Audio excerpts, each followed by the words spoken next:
पंचवर्षीय योजना सबसे पहले ध्यान क्या रखना है कि कहां पूछा जाएगा आपसे, पीसीएस में पूछा जाएगा। कहां नहीं पूछा जाएगा आपसे, हाँ यूपीएससी आपसे पंचवर्षीय योजनाओं पे प्रश्न नहीं पूछने जा रही, आपसे पंचवर्षीय योजनाओं पे प्रश्न पूछने जा रहा है यूपीपीसीएस। ठीक है, मेंस में भी आपको कहीं क्वेश्चन देखने को मिलेगा या आपको कहीं ऐड करना होगा तो मेंस में यूपीएससी के एग्जांपल्स में ऐड करना होगा और पीसीएस डायरेक्ट आपसे पंचवर्षीय योजना पे प्रश्न पूछ सकते हैं। ठीक है, तो ध्यान रखिएगा कि पीसीएस के लिए ज्यादा इंपॉर्टेंट हो जा रहा है। उसमें भी 1944 में सबसे पहले क्या आया था, बॉम्बे प्लान आया था। ठीक है, बॉम्बे प्लान बेसिकली किस पे बहुत ज्यादा केंद्रित था, सेंट्रलाइज था, तो उद्योगों पर ये बहुत ज्यादा केंद्रित था। ठीक है, अब देखो क्या था ना, इस समय अंग्रेज ही थे और अंग्रेज क्या थे, समाजवाद की बात नहीं हो रही थी, अब पूंजीवाद के बारे में बात हो रही थी। तो इस समय पूंजीवादी लोगों ने सोचा कि क्यों ना अर्थव्यवस्था अब अंग्रेज जा ही रहे तो अपने हाथों में ले लें। ठीक है, कि अर्थव्यवस्था को हम अपने हाथों में ले लें, और इसलिए इन्होंने बॉम्बे प्लान लाया कि भाई चलो हम डेवलपमेंट पे मिलके काम करेंगे। ठीक है, और देखो अगर ये प्लान बहुत सक्सेस हुआ होता तो शायद हो सकता है फिर से देश पूंजीवादी हाथों में चला गया होता, ऐसा भी संभव था। ठीक है, अच्छा तुमको अभी नहीं लगता है कि अभी देश पूंजीवादी हाथों में जा रहा है? अभी का देश पूंजीवादी हाथों में जा रहा है। जैसे सिंपल तुम लोग बैठे हुए हो, तुम लोग विरोध करते हो कि गरीबी कम होनी चाहिए, या पूरा देश विरोध करता है कि गरीबी क्या हो, कम होनी चाहिए, लेकिन गरीबी क्या वास्तव में कम हो रही है? आप देखिए, गरीबी और अमीरी की खाई बढ़ाने वाली सरकारें नहीं है, ये हम हैं। अभी कपड़ा खरीदना है, सामान खरीदना है तो दुकानों पे जाने के बजाय हम ऑनलाइन खरीदते हैं, ऑनलाइन खरीदने जा रहे हैं। ऑनलाइन मार्केट में कोई एक इंडस्ट्री डेवलप हो रही है और वो दुकानदार जो छोटे मोटे रोजगार के माध्यम से इस गरीबी को खत्म करते थे या असमानताओं को कम करते थे, उनको रोजगार नहीं मिल रहा है। रोजगार नहीं मिल रहा है तो गरीबी बढ़ाने में सरकार जिम्मेदार नहीं है, यहाँ के लोग जिम्मेदार है।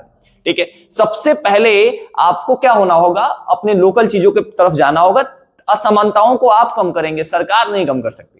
हम तो असमानताओं को बढ़ा रहे हैं, हम फ्लिपकार्ट, अमेजॉन, तमाम चीजों से सामानों को खरीद रहे हैं और लोकल चीजों को बहिष्कार कर रहे हैं। इससे आने वाले पीढ़ियों में गरीबी की असमानता और ज्यादा बढ़ेगी। ये आप जब भी मेंस लिखिए ना तो अपनी कॉपी में लिखिए कि गरीबी की असमानताओं को बढ़ाने में सिर्फ सरकारें जिम्मेदार नहीं है, सरकारी नीतियां जिम्मेदार नहीं है, हमारी क्रियाविधि भी जिम्मेदार है। हम फ्लिपकार्ट से सामान खरीदते हैं, हम अमेजॉन से सामान खरीदते हैं, जिसकी वजह से छोटे व्यापारियों को हम क्या कर रहे हैं, इग्नोर कर रहे हैं, और उन छोटे व्यापारियों में मध्यम वर्ग इससे क्या हो रहा है, ज्यादा प्रभावित हो रहा है। ठीक है, तो गरीबी तो हम खुद बना रहे हैं ना, गरीब खुद बना रहे हैं और कह रहे हैं कि अंबानी ज्यादा अमीर हो रहे हैं, अडानी ज्यादा अमीर हो रहे हैं। उनको अमीर बनने का मौका कौन दे रहा है, हम ही दे रहे हैं। ऑनलाइन हम ही तो मौका दे रहे हैं ना उनको अमीर होने का। ठीक है, तो ये सब लिखना कि भाई इन सारे मौकों को हम खुद दे रहे हैं, स्वयं दे रहे हैं ऐसे मौकों को। ठीक है, चलिए यहां पे ध्यान दीजिए कि पंचवर्षीय योजनाओं में कौन सी योजना का क्या उद्देश्य था, ये आपसे पूछते हैं एग्जाम में। ठीक है, जैसे पहली पंचवर्षीय योजना की शुरुआत की गई, देश आजाद हुआ, और देश आजाद हुआ तो हमको पता था हम कृषि प्रधान देश हुआ करते थे, एग्रीकल्चर बेस्ड इकोनॉमी हुआ करते थे। तो सबसे पहले हमारी कोशिश यही होगी कि एग्रीकल्चर सेक्टर को डेवलप करें, कृषि क्षेत्र को हम विकास करें। ठीक है, और इस समय कृषि क्षेत्र के विकास के लिए सबसे ज्यादा प्रयास किया किसने, तो जवाहरलाल नेहरू ने। देश की समस्या क्या थी, देश की समस्या बाढ़ थी, देश की समस्या एजुकेशन थी, शिक्षण संस्थाएं थी, अच्छी तकनीकी का ना होना देश की सबसे बड़ी समस्या थी। ठीक है, फिर जवाहरलाल नेहरू जब प्रधानमंत्री बनते हैं तो उनके सामने ये सारी चुनौतियां सामने आती हैं और वो संसद में प्रथम पंचवर्षीय योजना का प्लान लेकर आते हैं। प्रथम पंचवर्षीय योजना जो आधारित है वो किस पर आधारित है, तो हैरर-डोमन मॉडल पे। ठीक है, हैरर-डोमन मॉडल पे आधारित इस योजना को लेकर आते हैं और फिर कहते हैं ना कि जो देश की आजादी की पहली जो सुबह थी, यानी जो 1951 का जो समय था, 50 में संविधान लागू हुआ और 1951 का जो समय था, उसमें नेहरू खड़े होकर देश में भाखड़ा नागल जैसे बांध बनाना और आईआईटी जैसे संस्थाओं को बनाने का सपना देख रहे थे कि मतलब हमको इस देश में कुछ बचा थोड़ी था, अंग्रेजों ने तो सब लूट लिया था, लेकिन उस समय एक हमारे देश का प्रधानमंत्री, हमारे देश में उच्च शिक्षण संस्थाओं में आईआईटी होना चाहिए और हमारे देश में नदियों के ऊपर बांध होना चाहिए और उसमें भी इतना बड़ा डैम होना चाहिए जिसका नाम भाखड़ा नागल है, जो आज भारत के बड़े डैमों में फेमस है। ठीक है, तो भाखड़ा नागल का कॉन्सेप्ट इन्होंने देखा, लेकिन नो डाउट एग्रीकल्चर इकोनॉमी थे तो हमारा ध्यान कहां था कि हम कृषि पर काम कर रहे थे कि कृषि क्षेत्र को कैसे ज्यादा से ज्यादा हमको डेवलप करना है। ठीक है, हैरर-डोमन मॉडल पे आधारित था ये, और आईआईटी और प्रौद्योगिकी संस्थाओं पर ध्यान दे रहे थे। पहली योजना याद रहेगी कि पहली योजना में हम क्या क्या कर रहे हैं, तो याद रखिएगा कि नेहरू का सपना क्या हो रहा है। ठीक है, देश को आईआईटी देने का, देश को क्या देने का, तो प्रौद्योगिकी संस्था देने का, देश को भाखड़ा नागल जैसे बांध देने का। ठीक है, फिर दूसरी पंचवर्षीय योजना का समय आता है, चूंकि 5 साल में फिर आया, तो फिर 1956 से 1961। अब हमने कहा कि भाई एग्रीकल्चर सेक्टर तो डेवलप हो गया, लेकिन किसान खेती क्या खुद जूत के करेगा? इंडस्ट्री होना चाहिए, हमारे यहां मशीनें होनी चाहिए। तो अब हमने धीरे धीरे इंडस्ट्री के ऊपर फोकस करना स्टार्ट किया, लेकिन अभी भी हमारी ज्यादा जनसंख्या कृषि में है, लेकिन हम कोशिश कर रहे हैं कि हम औद्योगिकरण पे ज्यादा ध्यान दें, मतलब हम उद्योगों के ऊपर ज्यादा ध्यान दें। तो यहाँ पे तीव्र औद्योगिकरण मतलब हम इंडस्ट्रियलाइजेशन की तरफ तो जा रहे हैं, लेकिन ध्यान रखिएगा ऐसा बिल्कुल नहीं है कि हम कृषि पर ध्यान नहीं दे रहे हैं। दूसरी पंचवर्षीय योजना आधारित होगी महालनोबिस मॉडल पे। किस पे? महालनोबिस मॉडल पे, ठीक है। पहली किस पे होगी? Harrod Domar. दूसरी महालनोबिस मॉडल पे, ठीक है। इसी में हम इंपोर्ट टैक्स लगाएंगे, क्योंकि हम चाहते थे कि हमारी जो घरेलू अर्थव्यवस्थाएं है वो बची रहे। जैसे आज की सरकारें भी अगर ये चाहती तो फिर ऐसा नहीं हो पाता, क्योंकि अब चलो एलपीजी को हमने स्वीकार कर लिया, तो हमारी तो मजबूरी है कि डब्ल्यूटीओ का अगर हम सदस्य बन रहे हैं, वर्ल्ड ट्रेड ऑर्गेनाइजेशन का हम सदस्य बन रहे हैं, तो दुनिया के सामानों को खरीदना हमारी मजबूरी है। लेकिन तुम खुद सोचना कि कभी ऐसा होता है कि तुम फोन लेने जाओ और ये ढूंढ रहे हो कि भारतीय कंपनी कौन सी है, हम भारतीय कंपनी का फोन खरीदेंगे। मतलब सबसे पहले यहाँ के लोग ही नहीं चाहते कि इकोनॉमी जो है वो हमारे पास रहे, हम खुद को ही। और फिर हम बात करते हैं कि भारत में गरीबी आ रही है, भारत में। अरे रोजगार तब आएगा जब तुम्हारे देश का पैसा तुम्हारे देश में रह जाएगा, उससे रोजगार आएगा। जब तुम्हारे देश का पैसा दुनिया के अन्य देशों के पास चला जाएगा तो रोजगार थोड़ी आएगा, ठीक है। तो हम खुद ही जाकर देकर आ रहे हैं और कह रहे हैं कि देश का पैसा बाहर जा रहा है, ठीक है। तो जैसे हम ब्लेम लगा रहे हैं कि भाई ये ब्लेम है, जिम्मेदार तो हर व्यक्ति है। मतलब देश के 130 करोड़ लोग पूरी तरह से जिम्मेदार है इस बात के लिए कि देश का पैसा बाहर जा रहा है, ठीक है। तो इसमें क्या किया गया? आयात शुल्क को कम किया गया, ठीक है। और फिर ये आधारित किसमें किया गया? महालनोबिस मॉडल पे, ठीक है। आयात शुल्क को इंपोज कर रहे हैं, ठीक है। मतलब आयात को हम कम करने की कोशिश कर रहे हैं, जिससे कि हम अपने घरेलू उत्पादकों को क्या करें? संरक्षित कर पाए, घरेलू उत्पादकों को बचा पाए, ठीक है। तीसरी पंचवर्षीय योजना आई। तीसरी पंचवर्षीय योजना में देखो एक बड़ी समस्या थी। बड़ी समस्या एग्रीकल्चर सेक्टर में तो थी कि डेवलपमेंट हो रहा था, लेकिन जो हमको चाहिए था उस रेट से डेवलपमेंट नहीं हो रहा था। तो ये एक बड़ी समस्या थी हमारे सामने। तो उस एक चैलेंज और था कि गेहूं के उत्पादन को कैसे बढ़ाया जाए, ठीक है, क्योंकि गेहूं में ही न्यूट्रिशंस पाए जाते हैं, पोषण तत्व पाए जाते हैं। तो हमने गेहूं के उत्पादन पे जो है बहुत ज्यादा फोकस किया, ठीक है। फिर इसी समय जो है हमने डिसाइड किया था कि हमारी जो इकोनॉमी रेट होनी चाहिए, जो ग्रोथ रेट होनी चाहिए, वो 5.6% होना चाहिए, लेकिन 2.4% हुई। इसके पीछे बहुत सारे कारण है। युद्ध सबसे बड़ा कारण था। 1962 का भारत चीन युद्ध और 1965 का भारत पाकिस्तान युद्ध, ये दो बड़े कारण रहे। और माना जाता है कि जो तीसरी पंचवर्षीय योजना थी वो लगभग असफल रही थी, मतलब सफलता नहीं प्राप्त कर पाई, क्योंकि ग्रोथ रेट हमारा नहीं हो पाया। चौथी पंचवर्षीय योजना क्या थी? तो चौथी पंचवर्षीय योजना गॉडगिल फॉर्मूले पर आधारित थी, ठीक है। मतलब हम सोच रहे थे कि बूस्टअप लेकर आए, ठीक है। इसमें अब क्या हुआ कि इस समय इंदिरा गांधी देश की प्रधानमंत्री बन रही है, ठीक है। और वो सबसे पहला काम कर रही है कि बैंक को नेशनलाइज कर रही है। मतलब समाजवादी विचारधाराओं को जिस व्यक्ति ने सबसे आगे चलकर बढ़ाया है, उस व्यक्ति का नाम इंदिरा गांधी है, ठीक है। और कहते हैं ना कि आपके राम मंदिर आंदोलन को जो सबसे तेज लेकर गया वो राजीव गांधी है। राम मंदिर का ताला किसने खुलवाया था? राजीव गांधी ने खुलवाया था। ये जो विवाद आप लेते हैं ना, कांग्रेस, भाजपा, सपा, ये सब छोड़ दीजिए। किसी व्यक्तित्व के रूप में राम मंदिर का ताला राजीव गांधी की सरकार ने खुलवाई थी। राम मंदिर के ताला खुलना चाहिए, राजीव गांधी ने डिसाइड किया कि राम मंदिर खुलना चाहिए, ताला खुलना चाहिए, ठीक है। चलो, तो बैंकों का राष्ट्रीयकरण कब हुआ था? 1969 से 1974 फोर्थ पंचवर्षीय योजना थी, तब हुआ था। और इस समय सूखे से बड़ी समस्या थी। इंदिरा गांधी जब देश की प्रधानमंत्री बनती हैं तो बांध तो हमने बना दिए हैं, भाखड़ा नागल तो हमने पहले में ही बना दिया, लेकिन अब चौथे में सबसे बड़ी समस्या थी कि देश के अधिकांश भागों में सूखा पड़ रहा है, इससे कैसे निपटा जाए। तो इस समय हम नहरें बनाएंगे, बहुत सारी नहरों का जाल बिछाने की कोशिश करेंगे। फिर इसी समय हम कुओं को बनाएंगे, नलकूपों का विकास करेंगे अलग अलग, कि जिससे क्या हो, सूखे की समस्या से निजात पाए, जिससे एग्रीकल्चर सेक्टर या कृषि क्षेत्र जो है वो क्या हो, आगे बढ़े, ठीक है। फिर इसके बाद क्या होता है कि 1974 से 1978 का जो समय है, इस समय पांचवी पंचवर्षीय योजना आती है। और इंदिरा गांधी फिर दोबारा प्रधानमंत्री बनने के लिए एक नारा देती हैं, गरीबी हटाओ का नारा। और सिर्फ गरीबी हटाओ का नारा देकर इंदिरा गांधी दूसरी बार इस देश का प्रधानमंत्री बनती हैं। मतलब सिर्फ एक नारा दिया था उन्होंने कि देश से गरीबी को हटाना है, ठीक है। और इस एक नारे ने देश में इंदिरा गांधी की सरकार बना दी, ठीक है। अभी के साहब लोग तो हजारों नारे देते हैं, मतलब राज्य में हजारों नारे दिए जाते हैं, लेकिन एक व्यक्तित्व ने ये नारा दिया कि देश से हमको गरीबी हटाना है, ठीक है। और गरीबी हटाने के लगभग समूचे प्रयास इन्होंने किए, ठीक है। तो गरीबी हटाओ का नारा दिया इन्होंने। जो आज आप देख रहे हैं ना कि देश में पूरे हाईवे का जाल बिछा हुआ है, ये नेशनल हाईवे के जाल बिछाने की शुरुआत जो इंदिरा गांधी की सरकार ने पांचवी पंचवर्षीय योजना में शुरू कर दिया था, ठीक है। इसी समय न्यूनतम आवश्यकता कार्यक्रम शुरू किया गया कि सबसे ज्यादा जरूरी कौन सी चीज है, और उन चीजों पे बेसिक इंफ्रास्ट्रक्चर में हॉस्पिटल जरूरी है, रोड जरूरी है, ये सारी चीजें मिनिमम जरूरी है, तो इसके ऊपर हमने काम करना शुरू कर दिया था। ठीक है, फिर 6वीं पंचवर्षीय योजना जो आती है वो कब आती है, तो 2 साल के यहाँ पे गैप होता है। ठीक है, इंदिरा गांधी के बाद 2 साल का गैप होता है, और फिर 1980 से 1985 में 6वीं पंचवर्षीय योजना आती है, जिसका बेसिकली क्या है, आर्थिक उदारीकरण। मतलब हम अब इकोनॉमिकल लिबरल होने की कोशिश करते हैं। ठीक है, अब हम कोशिश करते हैं कि हमारे यहाँ जो लाइसेंसिंग सिस्टम है उसको आसान करें, मतलब लाइसेंस लेने की प्रक्रिया को थोड़ा सा आसान करें। ठीक है, थोड़ा सा इंडस्ट्री के लिए कागजी काजों को थोड़ा सा आसान करें, जिससे लोग उद्योगों की तरफ जाएं और हमारे यहाँ आर्थिक जो है विकास हो पाए। ठीक है, फिर इसी समय आपको ध्यान होगा परिवार नियोजन कार्यक्रम शुरू किया जाता है, और ये सबसे ज्यादा इंपॉर्टेंट है नाबार्ड की स्थापना के लिए। इस समय नाबार्ड की स्थापना होती है, और नाबार्ड की स्थापना के लिए सबसे ज्यादा याद किया जाएगा 6वीं पंचवर्षीय योजना को। जैसे आपसे क्वेश्चन पूछा जाएगा कि कौन से पंचवर्षीय योजना में नाबार्ड की स्थापना की गई, तो 6वीं पंचवर्षीय योजना में 6th जो पंचवर्षीय योजना थी उसमें नाबार्ड की स्थापना की गई थी। ठीक है, चलिए, मतलब अगर पीसीएस के लिए आपको जानना है ना, तो ये 6 पंचवर्षीय योजनाएं बहुत है, इनफ है।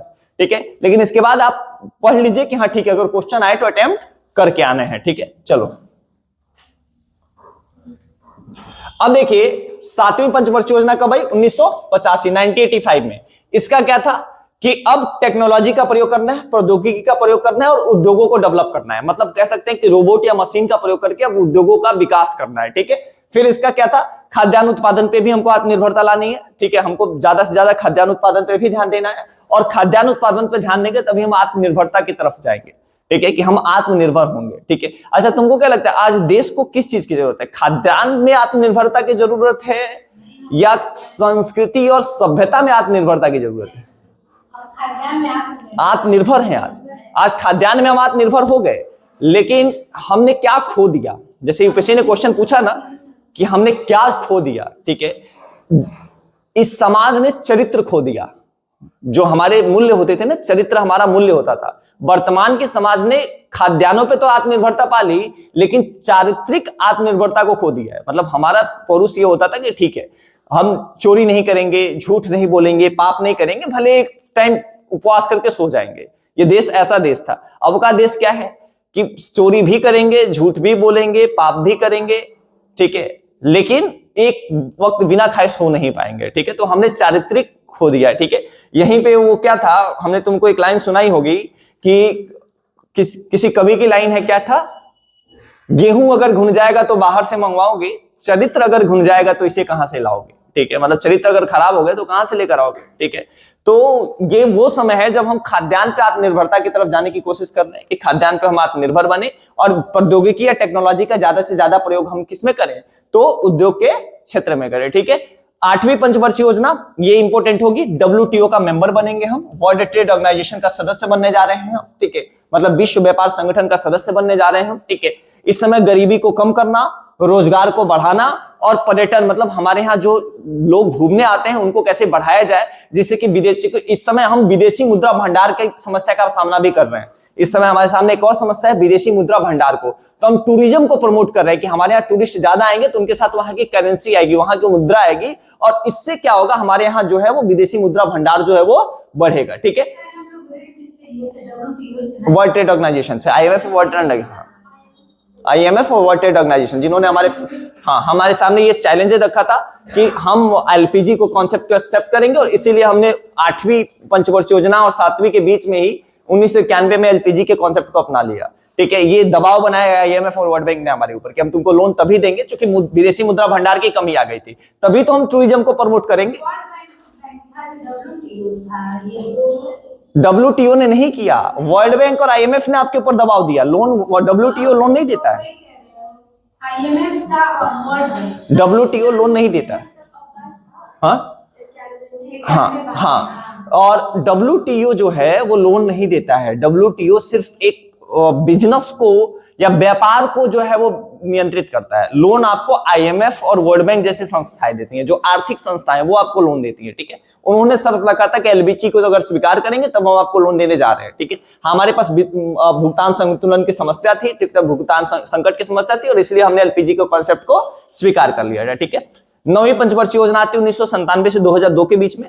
इसमें हम प्राइमरी एजुकेशन के ऊपर ध्यान देते हैं, प्राथमिक शिक्षा के ऊपर ध्यान देते हैं, आत्मनिर्भरता के ऊपर ध्यान देते हैं, और लाइफ क्वालिटी को कैसे अच्छा किया जाए, जीवन गुणवत्ता को कैसे अच्छा किया जाए, इसके ऊपर हम ध्यान देते हैं। ठीक है, 10वीं पंचवर्षीय योजना जो है वो सस्टेनेबल डेवलपमेंट के बारे में बात करता है, समावेशी विकास के बारे में बात करता है। मतलब अब सबका विकास एक साथ कैसे किया जाए, या हम कह सकते हैं अधिकतम लोगों का विकास कैसे एक साथ किया जाए, इसके ऊपर ये बात करता है। ठीक है, इसमें हम तय करते हैं कि हमारा जीडीपी का ग्रोथ रेट कितना होना चाहिए, 8% का होना चाहिए। ठीक है, और गरीबी को कम से कम 50% कम करने का लक्ष्य निर्धारित करते हैं कि जितने गरीब हैं इनकी संख्या को कम से कम आधे पे लाकर रखना है हमको। ठीक है, ये बड़ा चैलेंज था हमारे सामने कि गरीबी को आधी करेंगे। ठीक है, अभी आपने रिपोर्ट देखी होगी, गरीबी और अमीरी की खाई बढ़ गई है और ये लगातार बढ़ती जा रही है। ठीक है, और एक समय बहुत जल्दी आएगा कि हम फिर से पूंजीवादी न होते हुए भी, समाजवादी न होते हुए भी हम पूंजीवादी की तरफ चले जाएंगे। मतलब हम समाजवादी हैं, पूंजीवादी नहीं है, लेकिन तब हम पूंजीवादी हो जाएंगे, समाजवाद हमारे अंदर बस संविधान की धाराओं में बचेगा।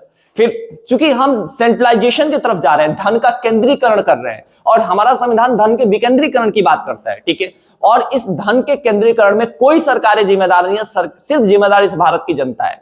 जनता ने ही धन के केंद्रीकरण को प्रमोट किया है। ठीक है, और कल यही जनता प्रश्न उठाएगी कि धन का केंद्रीकरण क्यों हो रहा है। लोकल फॉर वोकल नहीं होंगे, चाइनीज झालर खरीदेंगे, चाइनीज सामान खरीदेंगे, चाइनीज मोबाइलें खरीदेंगे, और फिर आप समझेंगे कि हमारे देश से गरीबी खत्म हो जाए। तो फिर ये आपके बहुत दूर के सपने हैं, कहते हैं ना मुंगेरी लाल के सपने जैसे हैं, कि ये खत्म नहीं होने जा रही गरीबी हमारे यहाँ से। गरीबी खत्म करना है तो इस देश के हर बच्चे से लेकर हर बुजुर्ग को देश के साथ आना होगा। ठीक है, देश की अर्थव्यवस्था के हम थोड़े से में ही संतुष्ट होने की धारणा लानी होगी, हम थोड़े से में ही संतुष्ट हैं, अपने आप हम गरीबी को कम करेंगे। ठीक है, एक बात बताओ, हमारे यहाँ उद्योग विकसित होंगे, जब हमारे यहाँ उद्योग विकसित होंगे तो हमारे देश का विकास होगा, हमारे अपनों का विकास होगा, और जब हमारे अपने विकसित होंगे तो अपनों को रोजगार देंगे। फिर वो युगांडा से और कैलिफोर्निया से लोगों को पकड़ के नहीं लाएंगे रोजगार देने, तब हमारे लोगों को बाहर जाके काम कम करना पड़ेगा। ठीक है, हमारी समस्याओं का समाधान होगा। ठीक है, लेकिन अगर किसी एक व्यक्ति के हाथ में धन चला गया ना, तो वो टेक्नोलॉजी का प्रयोग करेगा, रोबोट का प्रयोग करेगा और मशीनों का प्रयोग करके बेरोजगारी की संख्या को बढ़ाएगा।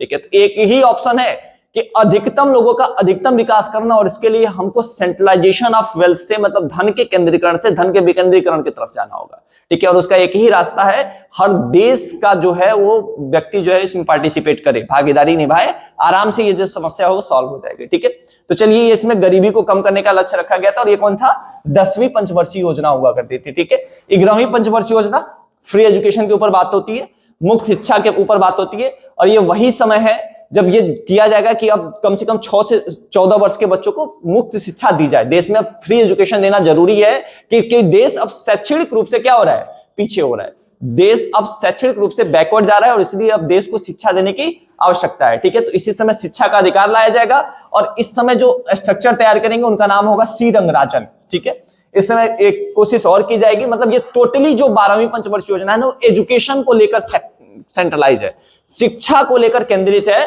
कि शिक्षा का अधिकार दीजिए, शिक्षा, मुक्त शिक्षा को लेकर आइए, और लैंगिक असमानता को कम करिए, जेंडर इक्वलिटी को क्या करिए, कम करिए। ठीक है, चलिए, अब एक बचा हमारा 12वीं पंचवर्षीय योजना। 12वीं पंचवर्षीय योजना क्या है, सभी गांवों को बिजली देंगे, तीव्र और समावेशी सतत विकास के ऊपर काम करेंगे, और इसके बाद जो है, जो पंचवर्षीय योजना बनाती थी उसका नाम था योजना आयोग। क्या नाम था, योजना आयोग।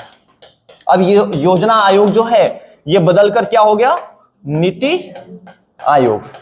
नीति आयोग हो गया, और जैसे ही ये नीति आयोग हो गया तो 2017 के बाद हमने पंचवर्षीय योजनाओं के कॉन्सेप्ट को क्या कर दिया, खत्म कर दिया। ठीक है, अब हम जो प्लान तैयार करते हैं वो प्लान तैयार करते हैं 3 साल, 7 साल और 15 साल पे, और अपनी योजनाओं को निर्धारित करते हैं, अपने बजट को तैयार करते हैं, और फिर इन योजनाओं पे काम करके उस लक्ष्य को प्राप्त करने के ऊपर फोकस होता है कि उन लक्ष्यों को हमको प्राप्त करना है। इतना रट लेना।